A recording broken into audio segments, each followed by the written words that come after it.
Hello students, आज हम लोग एक्सरसाइज 6.2 में इसके क्वेश्चंस जो है 1 से 6 तक, 1 से लेके 6 तक उनको सॉल्व करेंगे। और यहाँ आपके सामने स्क्रीन पे अभी क्वेश्चन नंबर 1 लिखा हुआ है। ये क्या कह रहा है आपसे? In figure find the value of X and Y. पहले तो आपको एक्स और वाई दोनों की वैल्यू निकालनी है और फिर आपको ये शो करना है कि ए बी और सी डी दोनों लाइनें बराबर हैं। ठीक है, अगर मैं एक्स और वाई की वैल्यू को निकालने हम चलते हैं तो आप ध्यान से देखो, इसके सॉल्यूशन में आपको दिखेगा कि x प्लस 50 डिग्री जो है वो 180 डिग्री के बराबर है। एक्सरसाइज 6.1 में हम लोग ये पढ़ के आ चुके हैं कि किसी भी लाइन के ऊपर एक साइड में बनने वाले सभी एंगल्स का सम 180 डिग्री होता है। या ये कह लो कि x प्लस 50 जो है ये आपका लीनियर पेयर है, linear pair of angles, linear pair of angles. तो आपका x कितने का हो जाएगा? 180 degree minus 50 degree, x equals to 130 degree. Okay, इधर अगर आप देखोगे तो y की वैल्यू भी 130 डिग्री हो जाएगा। They are vertically opposite angles, they are vertically opposite angles, vertically opposite angles. अब आप अगर ध्यान से देखो तो x की वैल्यू भी 130 आ रही है और y की वैल्यू भी 130 डिग्री आ रही है। इट मीन्स x जो है y के बराबर हो जाएगा। ये x आपका इस y के बराबर हो जाएगा और जब ये x आपका इस y के बराबर होगा तो आप ध्यान से देखो इनका शेप कैसा है, कॉरस्पॉन्डिंग एंगल्स का है। ठीक है, तो converse of corresponding angle axiom का क्या होता है कि अगर दो कॉरस्पॉन्ड एंगल्स इक्वल हैं और वो कॉरस्पॉन्डिंग भी हैं, या if two corresponding angles are equal then the lines are parallel. लाइनों के पैरेलल होने पर कॉरस्पॉन्डिंग एंगल्स इक्वल होते हैं, ये तो आपकी मेन एक्सियम है। और कॉरस्पॉन्डिंग एंगल्स के इक्वल होने पे लाइनें पैरेलल होती हैं, ये हमारा converse of corresponding angle axiom है। एंड दे आर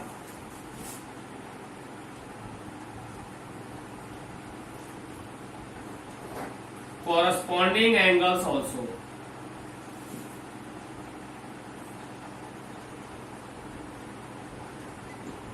ठीक है, और जब ये दोनों corresponding angles बराबर हैं तो जो आपकी लाइन है ए बी ये पैरेलल हो जाएगी सी डी के। प्रूव्ड। ओके, x प्लस 50 के बीच में लीनियर पेयर का रिलेशन था तो x हो गया आपका 130 डिग्री का, y जो है वो वर्टिकल अपोजिट एंगल की वजह से 130 हो गया। अब x भी आपका 130 है और y भी आपका 130 है।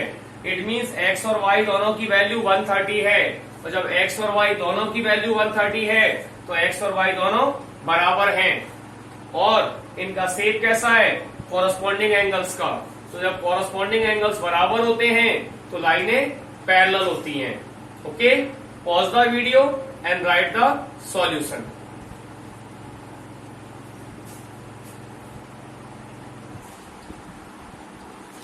Now students, we are on question number 2। ये कह रहा है आपसे in figure A B parallel to C D and C D parallel to E F. अब इस फिगर में क्या है, ए बी जो है वो सी डी के पैरेलल है और सी डी जो है वो ई एफ के पैरेलल है। सॉल्यूशन आपका ए बी पैरेलल है सी डी के एंड सी डी आपका पैरेलल है ई एफ के। It is given, that's why A B आपका पैरेलल होगा सी डी के और सी डी पैरेलल हो जाएगा ई एफ के।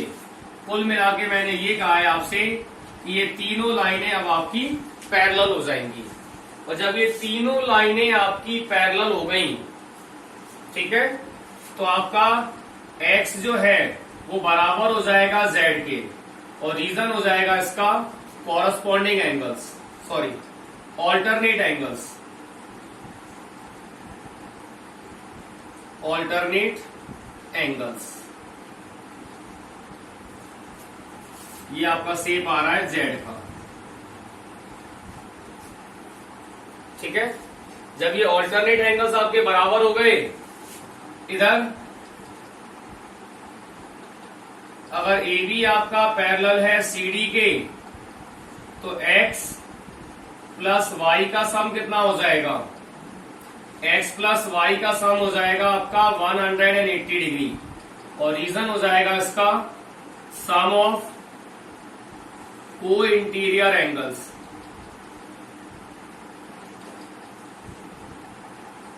सम ऑफ को इंटीरियर एंगल्स। अब यहां y रेशियो z आपका 3:7 गिवन है, और हमने x को z के बराबर प्रूव कर दिया है, तो इसे आप ये कह सकते हो कि y रेशियो x जो है ये आपका 3:7 के बराबर हो जाएगा। क्यों? क्योंकि आपका x जो है वो z के बराबर है। अब y हो जाएगा आपका 3k और x हो जाएगा आपका 7k। ये रेशियो था तो इसे हमने एंगल में क्रिएट कर लिया। Then x plus Y equals to 180 as above, ऊपर हमने लिखा हुआ है x कितना है आपका 7k और y कितना है आपका 3k इक्वल्स टू हो जाएगा 180 डिग्री। ये हो जाएगा आपका 10k इक्वल्स टू 180 डिग्री, तो k हो जाएगा 180/10 दैट इज 18 डिग्री। ठीक, पर हमें इसमें k की वैल्यू नहीं निकालनी थी, हमें निकालना था इसमें x आपका कितना है 7k के बराबर, तो 7 इंटू 18 7 जा 126 डिग्री। ठीक है, pause the video and right the solution.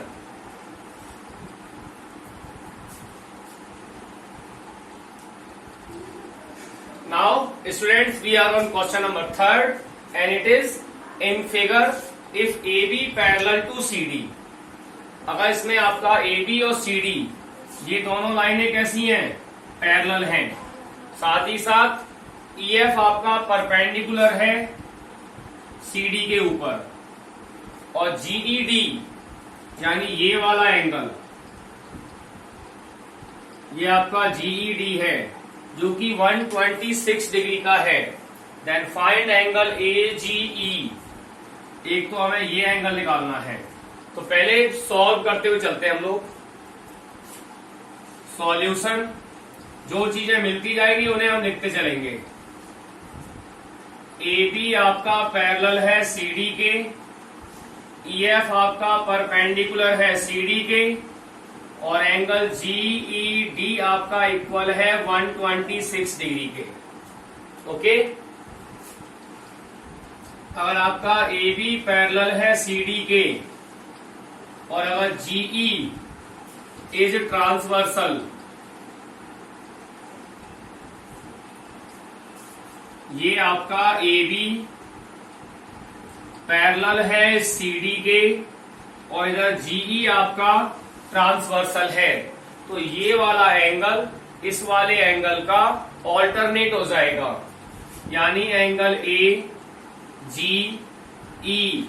आपका इक्वल हो जाएगा एंगल GED के, और रीजन होगा इसका ऑल्टरनेट एंगल्स। क्या रीजन होगा इसका? Alternate angles.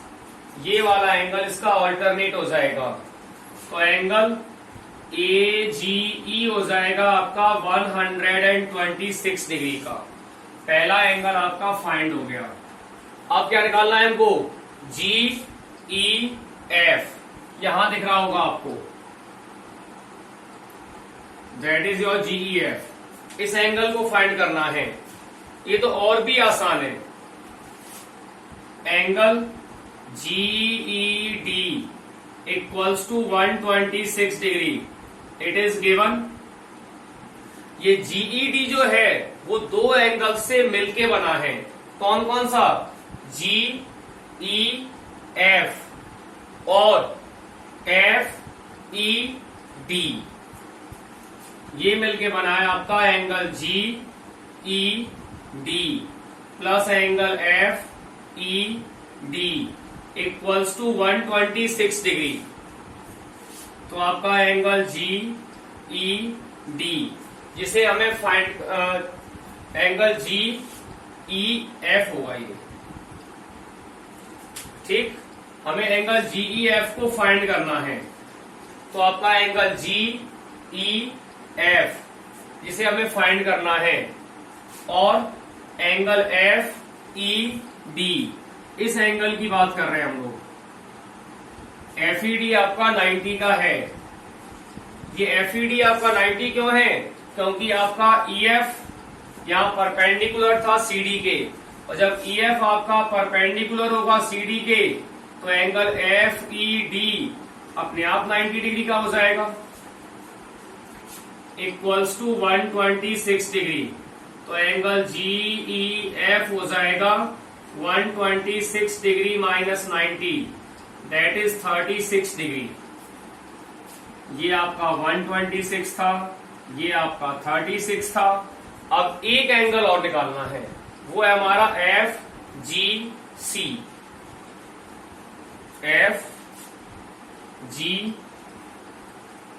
एक एंगल और निकालना है, वो है आपका FGE।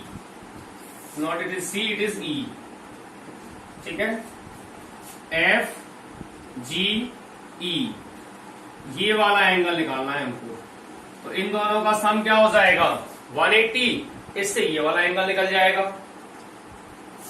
Angle AGE plus angle FGE equals to 180 degree, और इसका रीजन हो जाएगा लीनियर पेयर। AGE आपका 126 डिग्री, FGE इसे हमें निकालना है इक्वल्स टू 180 डिग्री। तो एंगल FGE आपका 180 माइनस 126 हो जाएगा। तो एंगल FGE आपका 54 डिग्री हो जाएगा। कितना हो जाएगा? 54 डिग्री। बहुत अच्छे सॉल्यूशंस दे रहा हूं मैं आपको, बहुत सिंपल तरीके से समझा रहे हैं हम आपको, ठीक है ना। और मैं उम्मीद कर रहा हूं कि आपको बहुत अच्छा समझ में भी आ रहा होगा। Okay, pause the video and right the solution.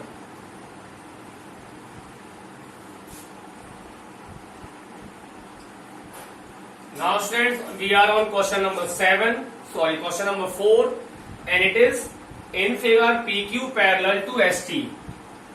ये PQ हमने ST के पैरेलल ले लिया।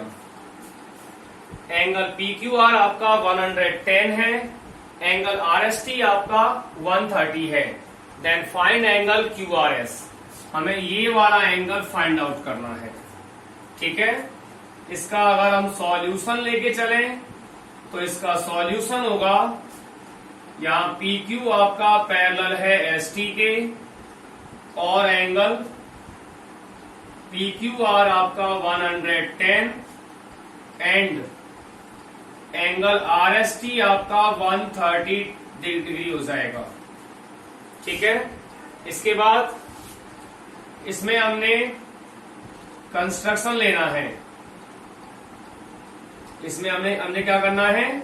इसमें हमने कंस्ट्रक्शन लेना है, और यहां हमने कंस्ट्रक्शन में लिखा draw AB parallel to PQ through R।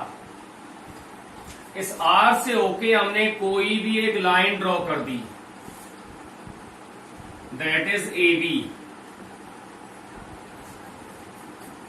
Okay, अब इसमें अगर आप ध्यान से देखोगे, इसको ड्रॉ करने के बाद ये 3 एंगल बन गए यहां पर। ये आपका A मान लिया, इसे मैंने B मान लिया, और इसे मैंने C मान लिया। अब एक एक करके इन तीनों एंगल्स को निकाल लेंगे। मेनली तो हमें इस एंगल बी को ही फाइंड करना था। ओके, आपका पी क्यू पैरेलल है ए बी के, पी क्यू पैरेलल है ए बी के बाय कंस्ट्रक्शन। और जब आपका पी क्यू ए बी के पैरेलल है तो 110 प्लस ए हो जाएगा आपका 180 degree, sum of co interior angles, sum of co interior angles. That's why A equals to 180 minus 110, A हो जाएगा आपका 70 degree. Similarly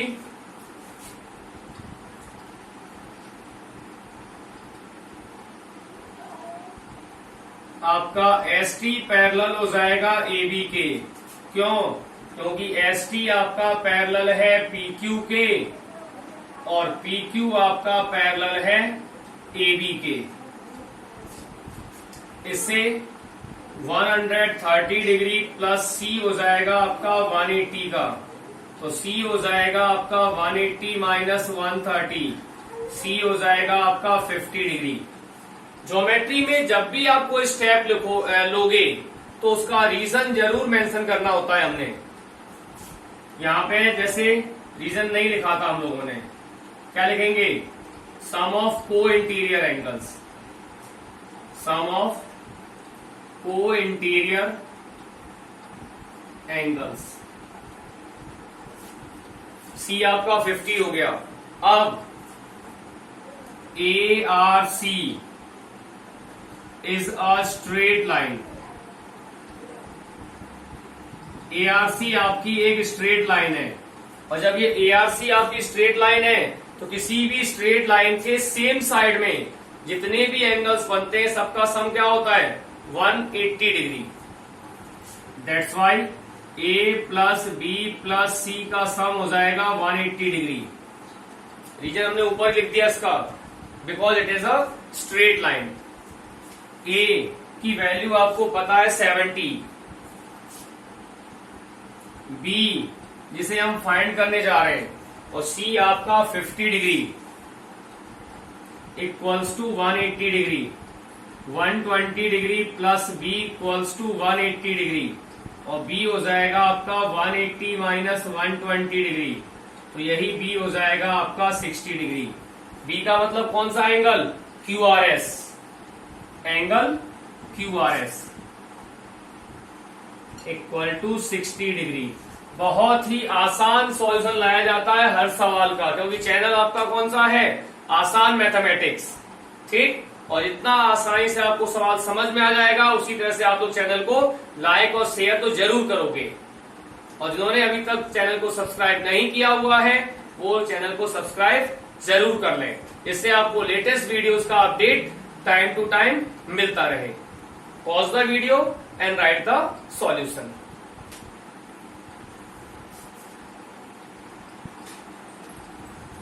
Then students, we are on question number 5 of exercise 6.2। मैंने अभी इससे पहले 1, 2, 3, 4 हमने कर लिया था। अब हम क्वेश्चन नंबर 5 की बात कर रहे हैं। तो क्वेश्चन नंबर 5 कह रहा है आपसे, if A B parallel to C D. अगर ये आपका ए बी और सी डी पैरेलल है, साथ ही साथ एंगल ए पी क्यू ये आपका 50 डिग्री है, और एंगल पी आर डी ये एंगल आपका 127 डिग्री का है। ठीक है, तो आपको एंगल एक्स और एंगल वाई को निकालना है। बहुत आसान सॉल्यूशन होगा। ठीक है, ये आपका ए बी है, ये आपका सी डी है। ठीक है, अगर ध्यान से देखें तो ये ए बी और सी डी आपका पैरेलल है, और ये पी क्यू आपका ट्रांसवर्सल है, तो ये वाला एंगल इसके बराबर हो जाएगा ऑल्टरनेट एंगल। तो x कितने का हो जाएगा? 50 डिग्री का। देखिए बिल्कुल जेड का शेप बन रहा है,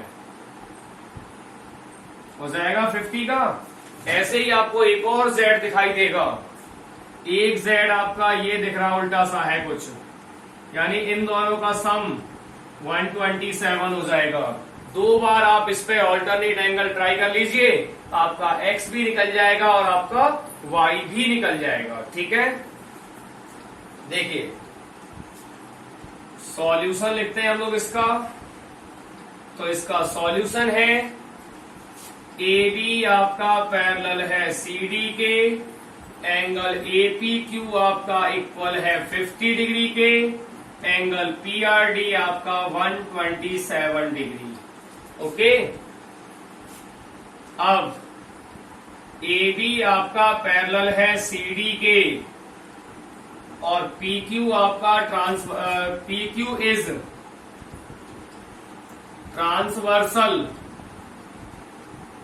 ठीक है, अगर AB और CD आपके पैरेलल हैं और PQ आपका ट्रांसवर्सल है तो एंगल APQ बराबर हो जाएगा एंगल PQR के, और रीजन हो जाएगा इसका ऑल्टरनेट एंगल्स। ओके, तो ये x हो जाएगा आपका 50 डिग्री, है ना, बिल्कुल आसान। अब सिमिलरली AB आपका पैरेलल है CD के एंड PR इज ट्रांसवर्सल, और PR इसका ट्रांसवर्सल हो जाएगा, तो एंगल APR आपका इक्वल हो जाएगा एंगल PRD के। ये भी आपका ऑल्टरनेट एंगल होगा, ये भी आपका ऑल्टरनेट एंगल हो जाएगा। तो एंगल APR जो है वो 2 एंगल से मिलके बना है। ये आपका APR 2 से मिलके बना है, एक तो है आपका 50 डिग्री और एक है आपका y, इस y को हमें फाइंड करना है, और एक आपका PRD दैट इज 127 डिग्री। तो y की वैल्यू क्या हो जाएगी, 127 डिग्री माइनस 50 डिग्री, और y हो जाएगा आपका 77 डिग्री। बिल्कुल आसान सॉल्यूशन है आपके चैनल की तरह से, क्योंकि आपके चैनल का नाम क्या है, आसान मैथमेटिक्स। ठीक है, और मुझे पूरा विश्वास है कि आपको पढ़ के बहुत अच्छा लग रहा होगा। ओके, और वीडियो अगर आपको सॉल्यूशन अच्छे लग रहे हैं तो सॉल्यूशंस को लाइक एंड शेयर करना भी आपकी ड्यूटी बनती है, जिससे आपके जो फ्रेंड्स हैं उनको भी इसका लाभ मिल सके। Okay, now pause the video and right the solution.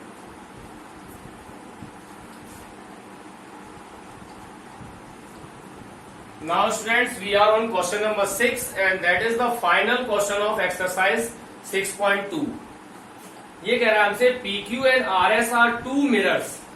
यहाँ पे ये PQ और ये RS, ये 2 प्लेन मिरर्स हैं, पैरेलल टू ईच अदर। ये दोनों कैसे हैं, एक दूसरे के पैरेलल हैं। An incident ray AB strike the mirror at PQ। ये कोई भी एक इंसिडेंट रे है जो AB, जो कि हमारे मिरर PQ को B पे स्ट्राइक कर रही है, and reflected ray move along the path BC, और फिर यहां से ये रिफ्लेक्ट होके वापस जा रही है BC के पाथ पे, and strike the mirror RS at C, और फिर यहां टकराती है और फिर यहां से इधर निकल जाती है, and BC and strike the mirror RS at C and again reflect back along to CD, और फिर यहां से ये CD की तरफ निकल जाती है। ओके, तो आपको इसमें ये प्रूव करना है कि जो आपका AB और CD है they are parallel to each other. ठीक है, 2 प्लेन मिरर्स हैं, एक आपका PQ एक आपका RS, दोनों एकदम आमने सामने हैं। AB आपकी एक इंसिडेंट रे है जो कि आपके मिरर PQ को B पे स्ट्राइक करती है, और B पे स्ट्राइक करने के बाद ये reflect back to path BC हो जाती है, और फिर जाके RS को C पे स्ट्राइक करती है, और C पे स्ट्राइक करने के बाद अगेन ये पाथ CD पे चली जाती है। तो इस सवाल में हमें ये प्रूव करना है कि जो हमारा ए बी और सी डी है they are parallel to each other. Okay, ये आपका सवाल यहां लिखा हुआ था, मैं इसी में थोड़ा सा चेंज करके इसे मैं बना दूंगा आपके लिए given.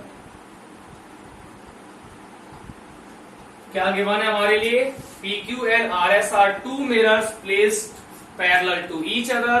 An incident ray AB strike the mirror PQ at B and reflected ray moves along the path BC and strike the mirror RS at C and again reflect back along to CD. Prove that AB parallel to CD. इसे यहां से हमने हटा दिया और यहां लिखा to prove क्या? AB parallel to CD। इसमें हमने ले लिया कंस्ट्रक्शन, और जब इसमें हमने कंस्ट्रक्शन लिया तो क्या इसमें हमने कंस्ट्रक्शन लिया? Draw MB perpendicular to PQ।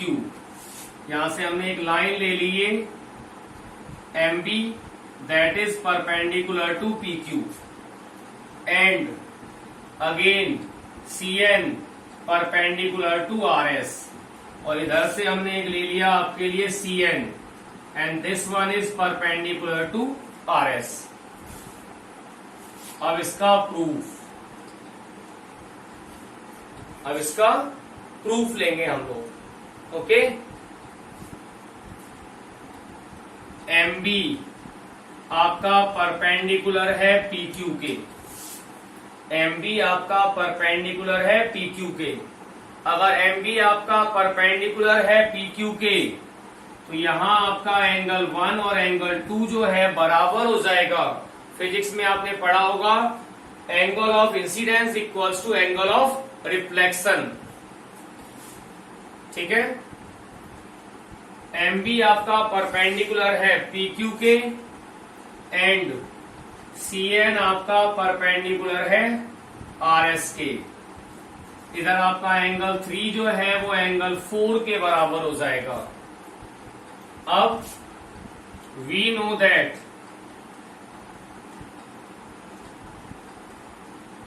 Angle of incident equals to angle of reflection. Angle of incident जो है वो आपका एंगल ऑफ रिफ्लेक्शन के बराबर होता है, तो आपका एंगल 1 जो है वो एंगल 2 के बराबर हो जाएगा। तो जब ये 1 और 2 आपके बराबर हो जाएंगे तो ये दोनों आपका 1/2 ऑफ एंगल ABC हो जाएगा। 1/2 of angle ABC। Similarly angle 3 आपका एंगल 4 के बराबर हो जाएगा और ये हो जाएगा हाफ ऑफ एंगल BCD। जब 3 और 4 बराबर होंगे तो ये दोनों क्या हो जाएंगे? इस एंगल BCD के हाफ हो जाएंगे। Okay, now MB perpendicular to PQ and CN perpendicular to RS, साथ ही साथ PQ आपका पैरेलल है RS के, दैट्स वाई BM आपका पैरेलल हो जाएगा CN के। और जब ये BM और CN आपके पैरेलल हो गए तो आपका एंगल 2 बराबर हो जाएगा एंगल 3 के। रीजन बनेगा इसका ऑल्टरनेट एंगल, रीजन होगा इसका ऑल्टरनेट एंगल्स। एंगल 2 क्या है? Half of ABC। एंगल 3 क्या है? Half of angle BCD। तो हाफ से हाफ कट गया, क्या होगा इससे? एंगल ABC आपका एंगल BCD के बराबर हो जाएगा। इससे आपका एंगल ABC इक्वल हो जाएगा एंगल BCD के and they are corresponding angles also. They are corresponding angles also. और जब ये हमारे कॉरस्पॉन्डिंग एंगल्स बराबर हैं, तो कॉरस्पॉन्डिंग एंगल्स बराबर होने पे क्या होता है, लाइनें पैरेलल होती हैं। हमने क्या किया, एंगल एबीसी और एंगल बीसीडी, इस वाले एंगल को इस वाले एंगल के बराबर कर दिया। एबीसी और बीसीडी कैसे हो जाएंगे, आपके कॉरस्पॉन्डिंग एंगल्स भी हैं, तो आपका AB जो है पैरेलल टू CD हो जाएगा। ठीक है स्टूडेंट्स, ये आपका क्वेश्चन नंबर 6 बहुत आसानी से समझाया गया है आपको, इसे आप देखकर समझ सकते हैं। और अगर वीडियो पसंद आए तो कमेंट करके जरूर बताएं। Okay, pause the video and right the solution.